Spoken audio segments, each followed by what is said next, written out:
this is a side note here. My mom used to say, Vanopoli, when she was really mad at you, and it translates, go to Naples. Because there's another saying, you should see Naples before you die. Which is another way of saying drop dead. She told me he's been. Anyway, but he's been to Napoli, and he was honored to read his poetry there with Italian translations, and at the National Library of Italy in Napoli. So this was a very prestigious event. Robert Woods has worked with him, and they produced a set of broadsides called Lines and Faces. So there's variety in the ways he presents his works. And the printer got cut off. I don't have the first name of the woman weaver. What was the first name? Lucinda. Okay. And so while over there, he performed divining triptychs with dancer Lucinda Weaver in the deconsecrated church, now I'm getting my Italian on here, of San Giuseppe della Scalza e Pontecorvo. Is that close? Yeah. Okay. He says, yeah, which means maybe not. So he has a wide range of interests and approaches, multi-talented, and we're going to have him come up here right now. Give him a wonderful round of applause. Alan Bern, ladies and gentlemen. My name is Alan Bern, and I'm actually from far, far away, Berkeley, California. Oh! I was born in Berkeley, California. Oh my God. Oh, a native Berkeleyites. Do they call them Berkeleyites? Village idiots. Oh. That's a private joke, right? So let's start at the very beginning with me and my mother. I lay in your arms in a car on a boat carrying trains. Although I could not stand, I could lift myself up from your arms and through the windows see the round lights enlarging. You sit in your chair 61 years later, tired every day. I lean down to hold your arms. We look out your windows, moon shadows on the lawns. Well, Emma's not with us anymore, and her birthday was December 7th. So she got to listen to the radio in 1941 when the bombing happened. Oh. And here's an amazing fact. Her sister's birthday was 9/11. Oh no. So this poem, going back to this poem, is my earliest memory, or is it a dream? Perhaps I'm in Europe with my parents on my father's first sabbatical. He taught at the University of California for about 60 years. Am I on a ferry traveling from England to France under the age of 2? I don't know if this is true or a dream. Here's a fact. I was born a block and a half from where I live now in Berkeley. I calculated recently that I have lived 95% of my life inside of a 4 square block area. Wow. Wow, it's right. And though this is Berkeley, which is a sort of international and diverse town in some ways, I grew up most when I left Berkeley. So sabbaticals are a tremendous gift to families as well as the person who does them. The professor gets to go and do research or sit in a cafe and drink drinks, which my father did not do. He did both. So the second one, we went to Hawaii, and I got to go to school with no shoes on. That was totally cool. Then when I was 16, I lived in Naples with my family, and it affected me as much as anything in my life. I discovered that Berkeley is not Naples. In fact, San Francisco is not Naples. There is nothing like Naples in this country, with the exception, perhaps, of New York. And I'm just talking about vibrational energy. So what did I do there? I went to high school because I was a high school student. And I studied Italian really fast, which is not that easy to do. So I could go to high school because I went to an Italian high school. And I just had more fun. I guess there's various reactions teenagers can have to things like, one of them is no. Another one would be, wow, this is amazing, because Naples is amazing.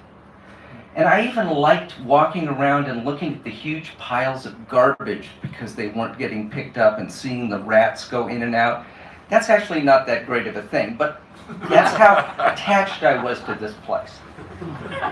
So learning Italian, I continued to study Italian, and I'm going to read you a couple of poems that I wrote because I lived in Naples. One of them, the first one is, "As if I were an Italian American." I am not an Italian American at all, but this is what it might be like. It's called Olivo Avolio, which means olive oil. When I heat garlic in green olive oil, the noses of the children and my wife turn younger toward the steaming smell and follow it until they warm themselves against the heat, curling like dogs.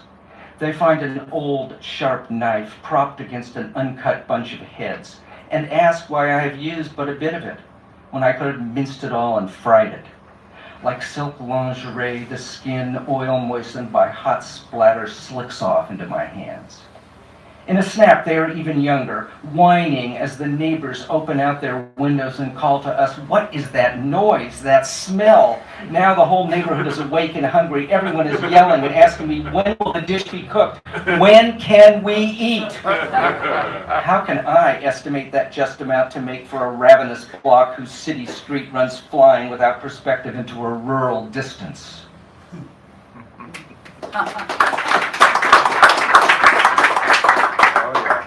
And amazingly, I did really not expect this. I didn't expect my predecessor to use the word guaglione, which is a Neapolitan term for boys that you hang out with. It actually means quail. So it's like the girls are quails and the boys are quails, male and female.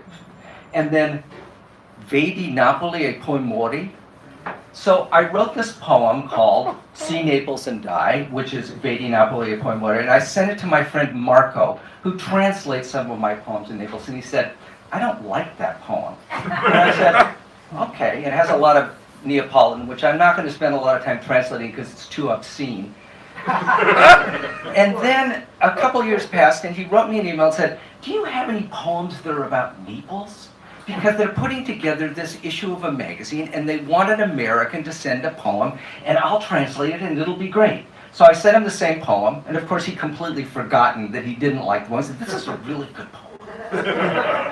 So we got to read this poem in the National Library of Italy in Naples, which is really kind of like getting a little edgy for that environment, because it's kind of like reading at the Library of Congress or something. It's not quite that elevated, but it's like everybody's more formal there. It's a formal place. There's some respect.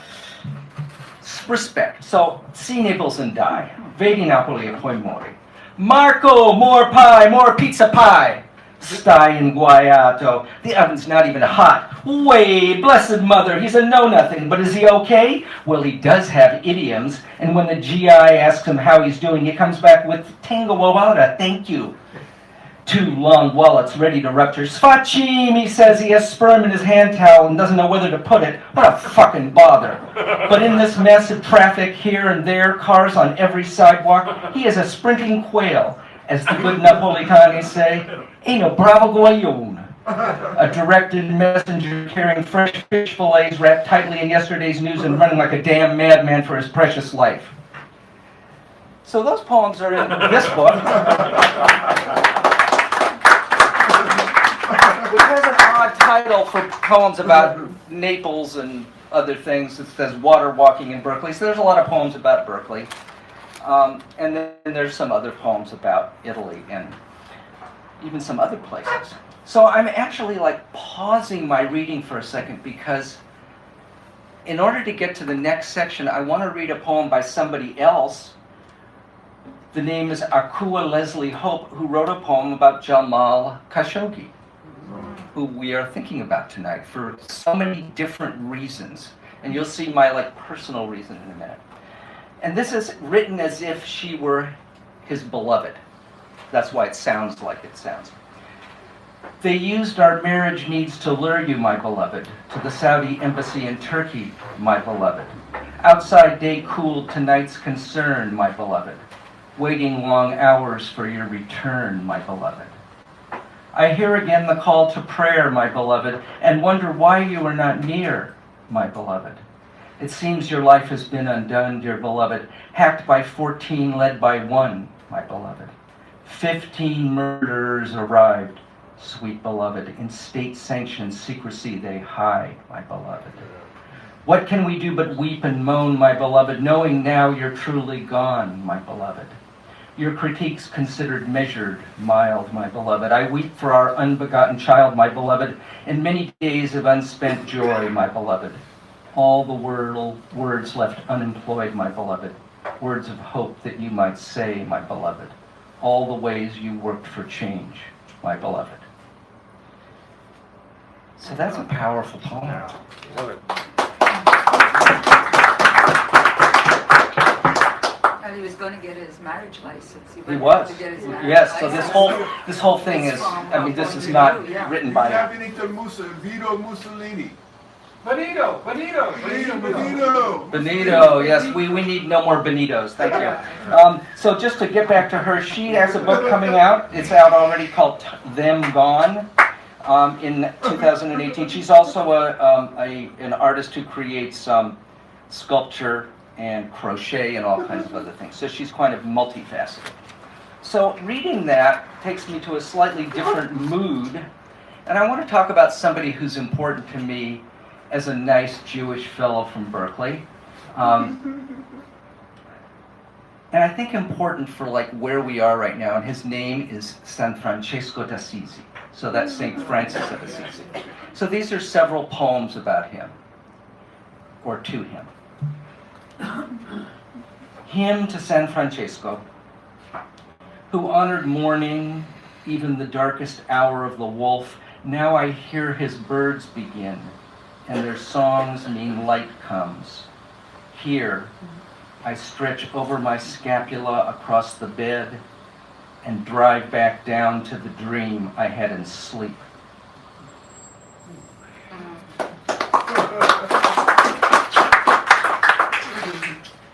This is another short poem about the story of the wolf of Gubbio, which I won't retell, but the wolf was not doing well, very hungry, and was eating a lot of the people in Gubbio. And so St. Francis went over from Assisi and met the wolf and told him to stop doing that.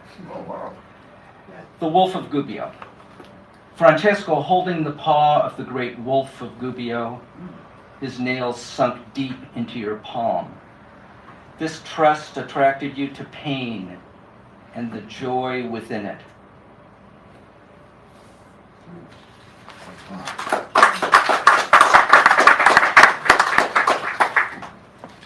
How am I doing with time? You Just have, did a you have, time you checking. have like 8 minutes-ish, something like that. You're good.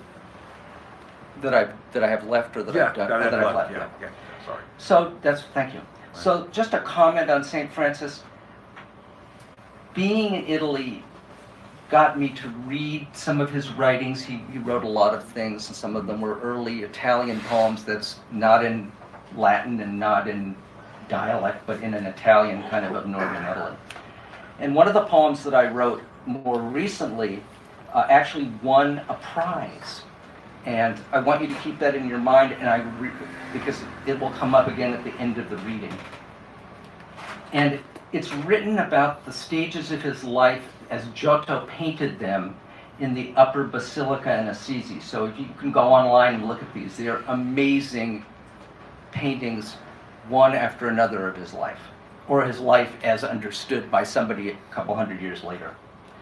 From several stations in the Legenda di San Francesco d'Assisi by Giotto di Mondone.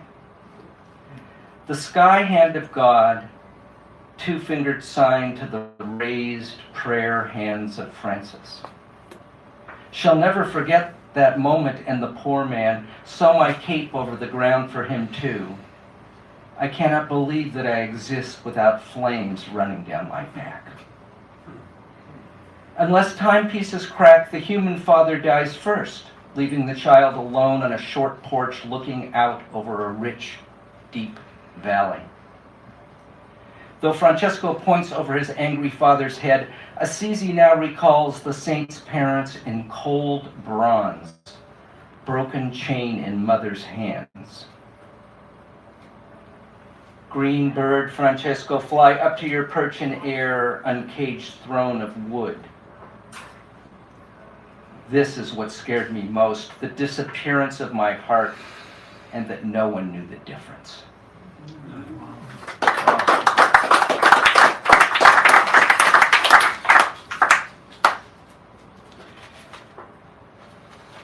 So I'm going to jump forward to my trip, because some of you may have heard some of these poems before, but you haven't heard this one because I just wrote it.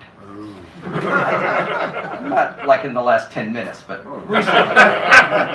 So in Naples, after the performance and after doing this reading, which completely connected me with this city again, this is a unique city in that it's an ancient city. The other ancient cities that you think of don't exist anymore. Ancient means there are levels below: Phoenician, Greek, Roman, Bourbon, and then you're on top of all this. You can actually go down inside of that and look at some of it. And it's just, you can feel the historical vibes of the place, not to mention the absolute and utter chaos of being in Naples all at the same time. So it's kind of a great place to visit. I'm not sure I actually want to live there. But this painting, and I have copies that I can either pass around or you can come and look at them, is in a place called Piemonte della Misericordia, which, a good clap for that, is a non-profit organization started in the year 1600 by 7 young noblemen who went into a cave on the Bay of Naples and were almost swept by a storm into the bay. But they weren't, and they survived. Now, this sounds like a legend already, doesn't it? Anyway, but it's supposed to be a true story. So they decided they would start this organization to help the poor. This is something that you're supposed to do if you're a Catholic. I'm not a Catholic. I don't know this like in my guts. I just read about it. You're supposed to do that. Did the Catholic Church do that all the time? Not really. Not as much as they should have. These guys said, we're going to do this. Did they sound like they were part of a church organization? Yes, they did. Were they? No, they weren't. And this organization still exists, and it has a building. In that building, my friend and translator Marco has his offices. He's called the Professor of the Streets, and he brings in youth from all these poor areas, and he helps them to avoid dying, becoming drug addicts, selling drugs, etc., as he can. The painting comes in because Caravaggio was in Rome and he murdered a guy. Caravaggio was a crazy guy. And the papal police were running after him to kill him, because that's what you do when you get mad at somebody for killing somebody. He escaped to Naples and hid in Naples. He ran into these guys, these 7 guys, and they said, you need to paint us a painting with all the acts of mercy for the poor. 6 of them, and they listed them off. Well, he did paint this painting, and he painted 7 acts of mercy. And when I saw this painting, I went, oh my God, it's got everything in it. It's got all of these things going on, all the acts of mercy. And I started to look at the people, and the people were not from a Catholic painting. They were from the streets of Naples. All of the characters in there were from the streets of Naples. And so I sat at Mass, like a good Catholic, I'm not a Catholic, and listened to the priest, and then to get that experience, and then looked at the painting some more, and then I wrote this poem. After Mass, Caravaggio's The 7 Works of Mercy. American pennies here and there in sidewalk puddles, in front of the Duomo, La Cattedrale di San Gennaro, a black man and a small pale woman at far gray columns, both wrapped in rags, pulled knees close. Around the corner, understanding only some of the words of the Mass at Piemonte della Misericordia, seats between the few.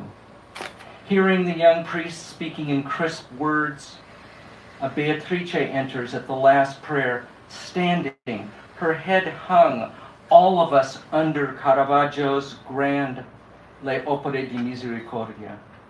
From dark deepnesses, faces, hands, a single breast feeds a very old man, head over a prison stone, not a here and there, swirling, suffering, ascends through an angel's wing, descends through a nobleman, about to clothe the naked, bright white back of he whose left hand holds this whole world from tile up and out into the richest darkness imaginable. Seen also in day as in the late night, the most poor shaking alone in front of the cathedral, closing for the day, into moonless night quiet, cold, growing always colder. Coda. Yes, there is a true cross structuring the work, with lower figures leaning away from the dark central vertical, the horizontal at an angle curving off, gray Neapolitan drapes in the upper left, or perhaps laundry on one side, on the other the dark space between one angel's gray wings, the same gray shade. This angel holding embraces a warm darkness.